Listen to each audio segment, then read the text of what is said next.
Hey guys, मैं आप सभी का वेलकम करता हूं मांगा वीकली के एक और न्यू एपिसोड में। और आज के इस वीडियो में हम रिव्यू करने वाले हैं चैप्टर नंबर 10-11 जिसका नाम है आंकू स्टैंडर्ड्स। जितना यूनिक इसका नाम है उतना यूनिक ये मांगा भी। सो गाइस, अब बिना टाइम वेस्ट किए लेट्स बिगिन।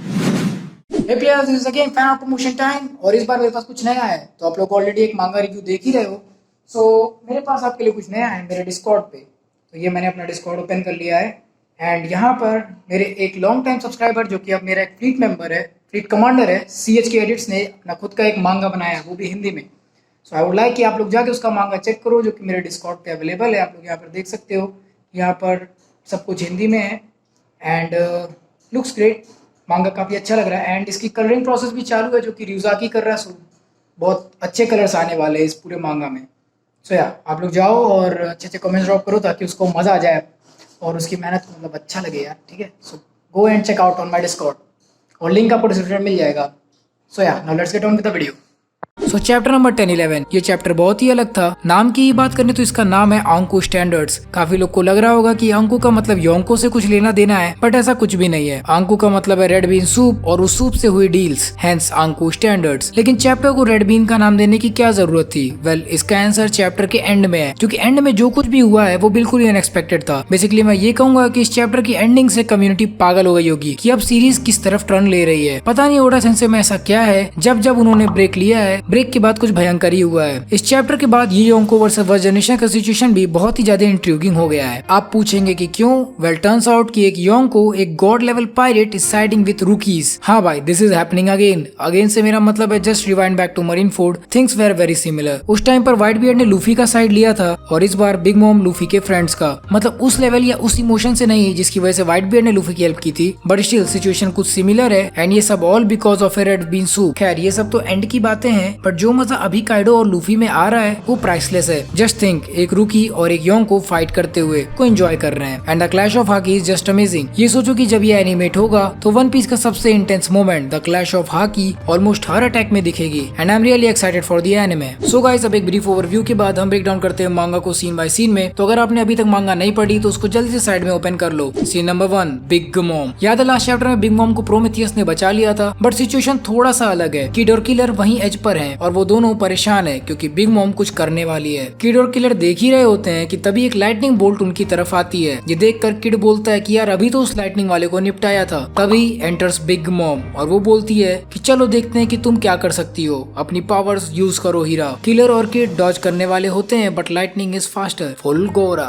और ओनिगाशिमा के स्कल में छेद हो जाता है। नाउ लेट्स टॉक अबाउट हीरा। सो अब बिग मॉम के पास एक न्यू होमी है जिसका नाम है हीरा। हीरा मतलब डायमंड नहीं। अगर आपको ग्रीक माइथोलॉजी के बारे में थोड़ा बहुत पता होगा तो वहाँ पर एक गॉडेस है जिसका नाम है हीरा, जो कि ज़्यूस की वाइफ और सिस्टर दोनों रहती है। बट जैसा यहाँ पर मांगा में दिख रहा है उस तरह से हीरा के पास कोई लाइटनिंग पावर्स नहीं होती हैं। उसके पास energy blast type of power होती है और शायद बिग मॉम वही यहाँ पर यूज कर रही है जो कि दिखने में लाइटनिंग जैसा लग रहा होगा। ऑल्सो जो लास्ट चैप्टर में बादल थोड़े अलग लग रहे थे वो शायद इसीलिए क्योंकि बिग मॉम हीरा होमी को बना रही थी। शायद बिग मॉम अब ज़्यूस से बोर हो गई है और इसीलिए this opens up a new possibility जहाँ पर ज़्यूस वापस नामी के पास चला जाए। कमिंग बैक टू मांगा, काइडो वर्सेस लूफी। ज़्यूस अभी उसी फराडे केज में था बट अब वो केज टूट गया। लॉ ये देखकर समझ गया कि पक्का किड को कुछ हुआ होगा, तभी ये केज टूटा है। लॉ बोलता है कि बिग मॉम अभी कैसल के अंदर है, लेकिन अगर ये बादल उसके पास पहुंच गया तो प्रॉब्लम्स बढ़ जाएंगी, इसीलिए मैं जोरो को लेकर नीचे जा रहा हूँ। रूम, शॉम्बल्स और लॉ और जोरो गायब। तो अब लॉ जोरो को लेकर नीचे आ गया है। I never wanted this but यार हो गया। मुझे जोरो को और भी ज्यादा काइडो से फाइट करते हुए देखना था। वो वाइब आ रही थी कि जोरो is more than a side character, क्योंकि जितना मोटिवेटेड था जोरो टू टेक डाउन काइडो, मुझे लगा था कि अभी वो और ज्यादा फाइट करेगा। लेकिन इसका मतलब ये भी नहीं है कि जोरो का पार्ट खत्म हो गया, क्योंकि लूफी भी कुछ टाइम पहले नॉकआउट था। So who knows, maybe Zoro वापस छत पर आ जाए या फिर शायद वानो मेनलैंड पर ही वापस से सभी रीग्रुप हों। We can't predict Oda. And talking about Zeus, वो भी नीचे को ही निकला है तो पॉसिबली हो सकता वो नामी से मिले। कमिंग बैक टू मांगा, अब सिर्फ काइडो और लूफी बचे हैं। काइडो बोल रहा है कि वो रो रो रो रो, बहुत मजा आ रहा है ना मुगिवारा, जितना बड़ा रिस्क उतनी बड़ी तेरी स्माइल। एंड नेक्स्ट पैनल में दोनों काइडो और लूफी एक दूसरे पर मुस्कुरा रहे हैं। तभी काइडो जंप करता है और अगेन लूफी और काइडो के बैट में क्लैश होता है, लेकिन दोनों एक दूसरे को टच नहीं करते बिकॉज दैट्स कॉन्करर साकी। वैसे काफी सरप्राइजिंग लगता है कि लूफी इतनी इजिली ये एबिलिटी यूज कर पा रहा है, क्योंकि क्लियरली ये सभी लोग नहीं कर सकते। अनलाइक रियू, लूफी को ये वाला मूव ज्यादा प्रैक्टिस नहीं करना पड़ा, इसीलिए मुझे लगता है कि रियू शायद ज्यादा इंपॉर्टेंट एबिलिटी है। या फिर व्हाट आई थिंक इज शायद एक क्लैश ऑफ हाकी तभी पॉसिबल है अगर दोनों यूजर्स रियू यूज करते हुए कॉन्करर साकी यूज करें, बट स्टिल ये मेरी फैन थ्योरी है और हमने अभी तक रेड रॉक एक ही बार देखा है। इसका मतलब there is something more to come. Conqueror साकी अभी इस आर्क का फाइनल मूव नहीं है। Next scene, inside the castle. Kid और किलर ने कैसल में क्रैश लैंडिंग की है और ये दोनों ये सोच रहे हैं कि बिग मॉम ने अगर अटैक किया है तो वो इन दोनों के पीछे क्यों नहीं है। एंड इसका रीजन किलर देता है कि अटैक काफी बड़ा था, तो शायद बिग मॉम को भी नहीं पता कि हम कहाँ पर हैं, एंड अगर वो यहाँ पर नहीं है तो पक्का वो नीचे ही होगी। इसके बाद किड और किलर वापस से बिग मॉम की तरफ निकल जाते हैं ताकि वो काइडो के पास वापस ना जा पाए। तभी उनके पीछे बाकी काइडो के सोल्जर्स भी पड़ जाते हैं, बट ये सोल्जर्स उतने डेडली नहीं है जितना मैजिशियन बजिल हॉकिंस है। किड बोलता है कि गोटे में दम होना चाहिए अगर तुम्हें लगता है कि तुम हमें यहाँ पर रोक सकते हो, लेकिन बजिल हॉकिंस वहीं अपनी प्रोबेबिलिटी का कॉन्सेप्ट चोदने लगता है कि कैसे अपू ने उन सबको फंसा दिया, इसीलिए हारना तय था, और वो सरप्राइज्ड है कि किड अभी तक जिंदा है। किलर किड को बोलता है कि तुम आगे निकलो, हम बिग मॉम को हाथ से निकलने नहीं दे सकते, इस जादूगर से मैं निपटूंगा, और किड बिग मॉम की तरफ निकलता है। तभी हॉकिंस अपने डीमन फॉर्म में आ जाता है और बोलता है कि अच्छा हुआ किड गया, क्योंकि दोनों को रोकना मेरी किस्मत में नहीं है। किलर उसको बोलता है कि तूने अपना काम सही किया, उन योंकोस के काफी वफादार कुत्ते हो तुम, जिस पर हॉकिंस कहता है कि ये सब फालतू बात है, तुम्हारी मौत 92% कंफर्म है। एंड किलर इज लाइक अभी तक उन फॉर्च्यून्स पर टिके हो, हम तेरी तरह से नहीं है, हम अपना मैटर अपने ही हाथ में लेते हैं। हॉकिंस उससे दोबारा बोलता है कि तुम बस लक की विश मांग सकते हो अब, जिस पर किलर बोलता है अपनी लक अपनी गांड में डालो, मैं किसी चीज की विश नहीं रखता। वेल, आप में से काफी लोग हॉकिंस से डिसएग्री करेंगे कि उसके प्रेडिक्शन गलत हैं, बट मुझे लगता है कि उसके प्रेडिक्शन सही थे एंड इसीलिए उसने काइडो को ज्वाइन किया था। बट सिचुएशन तब चेंज हुआ जब मुगीवारा क्रू लॉ के साथ वानो में लैंड हुई, जिसकी वजह से हर चीज की प्रोबेबिलिटी चेंज हो गई। एंड हो सकता हो कि अभी के लिए हॉकिंस ने वो फैक्टर नेग्लेक्ट किया है और इसीलिए हॉकिंस के प्रेडिक्शंस गलत हो रहे हैं। Scene number 4, second floor. यहाँ पर टामा, नामी और उसोप उल्टी और पेज 1 से बचकर भाग रहे हैं। देखकर लग रहा है कि उसोप के किसी अटैक का असर पेज 1 पर नहीं हो रहा। वेल ऑफ कोर्स वो एक डायनासोर है, इसीलिए पेज 1 उनसे कहता है कि यार हार क्यों नहीं मान लेते, जिस पर उसोप कहता है कि हमको मरना नहीं है। एंड नेक्स्ट पैनल में हम देखते हैं कि पेज 1 टामा के डॉग पर लटका हुआ है और उसोप और नामी कंफ्यूज्ड हैं कि क्या किया जाए। टामा अपने डॉगी से कहती है कि बस थोड़ी दूर और सला की भी डोंगो सभी स्माइल वालों को खिला रही होगी, एक बार हम लाइव फ्लोर पर पहुंच जाएं तो उन सभी का कंट्रोल हमारे पास होगा। टामा आगे बोलती है कि ये मेरा काम है कि मैं उन सभी को एलाइज बना लूं, फिर उसके बाद मुझे कुछ भी हो जाए मुझे फर्क नहीं पड़ता, और जब तक ऐसा ना हो जाए तब तक मैं रुक नहीं सकती। ये सुनकर उसोप और नामी टामा को डांटने लगते हैं कि ऐसा सोचा भी कैसे, तुम्हारी बहन और अंकल तुम्हें प्रोटेक्ट करेंगे। एंड उसोप इज लाइक मैं 19 का हूँ तो मुझे अंकल क्यों बोल रही हो। टामा बोलती है कि मुझे पता है पर मुझे फिर भी डर लगता है। टामा के ऐसा बोलते ही उसोप मोटिवेट हो जाता है और वो अपने लॉन्ग रेंज अटैक्स यूज करने लगता है, यानी कि एक्सप्लोजिव्स। उसोप अपने लीथल ग्रीन स्टार के मल्टीपल शॉट्स फायर करता है, जिसकी वजह से वहां पर ब्लास्ट होते हैं और पेज 1 नीचे गिर जाता है। मतलब उसोप ने अपने लॉन्ग रेंज अटैक्स को शॉर्ट रेंज पर यूज किया है, जिसकी वजह से बाकी लोग को भी खतरा हो सकता है। उसोप को लगता है कि page 1 is out of order, but वो फिर से खड़ा हो जाता है। उसोप बोलता है कि काश यार हम इन पर भी डोंगोज यूज कर लेते, लेकिन ये डोंगोज नॉन स्माइल वालों पर काम नहीं करते। एंड तभी नेक्स्ट पैनल में एंटर्स बिग मॉम, जो चिल्लाती है किडो छुपने की कोशिश मत कर। एंड बिग मॉम को देखकर नामी और उसोप की फटकर हाथ में आ जाती है एंड बिग मॉम भी उन दोनों को नोटिस कर लेती है, लेकिन फॉर सम रीजन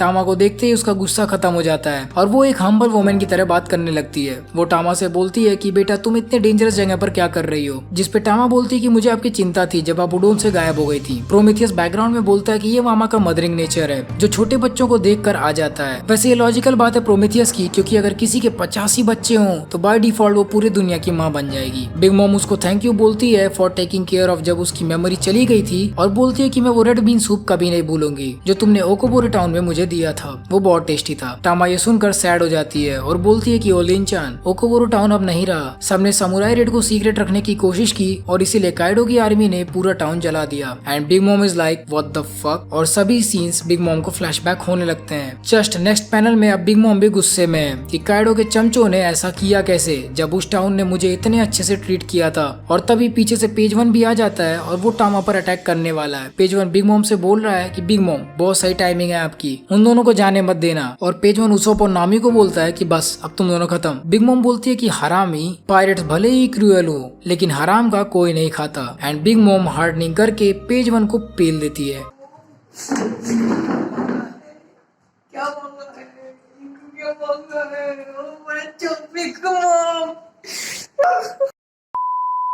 सब लोग ये चीज देखकर पागल हो जाते हैं। किड को पता चल जाता कि बिग मॉम कहाँ है। ज़्यूस भी खुश है कि बिग मॉम जिंदा है। जिंदा है से क्या मतलब, वो मर गई होती तो ज़्यूस भी खत्म था, इसके पास दिमाग नहीं है। एंड उल्टी वो तो फिलहाल शॉक में है क्योंकि अगला टारगेट वही है। एंड इसी के साथ मांगा खत्म। ना वो बात करते हैं बिग मॉम की। एक रेड बीन सूप ने सब कुछ बदल दिया। बिग मॉम ने सीरियसली साइड्स चेंज कर लिया एंड लुक्स लाइक कि वो मुगीवारा क्रू के साथ है, but it's not completely true. Big mom वहाँ पर सिर्फ इसीलिए है क्योंकि वो टामा का फेवर चुकाना चाहती है, बट स्टिल टामा से साइड करने का मतलब है कि Big Mom is indirectly helping samurais and hence Luffy. ये एक बड़ी बात है कॉज सिमिलरली व्हाइट बियर्ड ने भी इनिशियली लूफी की साइड नहीं ली थी, बट इनडायरेक्टली उनका सेम गोल था। एंड यही सेम चीज बिग मॉम के साथ भी है। तो अब सिचुएशन ऐसी है कि अगर इवन छत से नीचे भी होंगे तो भी मजा आएगा, कॉज मुझे बिग मॉम वाला सिचुएशन सच में अनफोल्ड होते हुए देखना है। मैं तो यही कहूंगा कि इस चैप्टर को पढ़ने के बाद खाने की रेस्पेक्ट करो, क्योंकि एक कप सूप आपको बिग मॉम दिला सकता है। ये देखने में काफी मजा आएगा जब किड वहाँ पर आएगा और वो देखेगा कि Big Mom is helping Tama and fighting Kaido's army, और तब उस टाइम पर उसका डिसीजन क्या होगा। ऑल्सो ये भी सोचने वाली बात है कि काइडो का रिएक्शन इस पर क्या होगा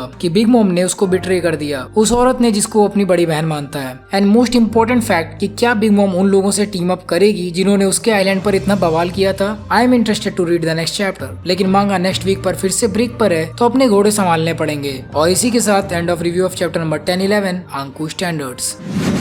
सो गाइस, ये थी मेरी video on review of chapter number 10-11 आंकू स्टैंडर्ड्स। मैं उम्मीद करता हूँ कि आपको ये वीडियो पसंद आई होगी। अगेन मैंने अपना बेस्ट ट्राई किया था, तो प्लीज इस वीडियो को लाइक कर दो। अगर नहीं भी पसंद आए तो भी लाइक कर देना। कमेंट सेक्शन में मुझे ये बताइए कि आपको क्या लगता है नेक्स्ट चैप्टर में ऐसा क्या होने वाला है जिसको देखकर मजा आ जाए। शेयर करिए इस वीडियो को उन लोगों के साथ जो कि वन पीस के फैंस हैं। अगर आप मुझसे बात करना चाहते हैं या इंटरेक्ट करना चाहते हैं तो मुझे इंस्टाग्राम एंड डिस्कॉर्ड पर ज्वाइन करें, दोनों का लिंक आपको डिस्क्रिप्शन में मिल जाएगा। ऐसे और भी कई सारे मस्त वन पीस कंटेंट को एंजॉय करने के लिए हमारे चैनल को सब्सक्राइब करना ना भूलें, और हाँ, बेल आइकन जरूर प्रेस कर दीजिएगा ताकि आप हमारे अपलोड से नोटिफाई होते रहें। सो गाइस, अगर आपको हमारी ये वाली वीडियो पसंद आए तो हमारी और भी कई सारी वन पीस के वीडियोस को चेकआउट कर सकते हैं। इसके प्लेलिस्ट का लिंक आपको वीडियो के राइट साइड में एंड डिस्क्रिप्शन में मिल जाएगा। So guys, till the next video, play on.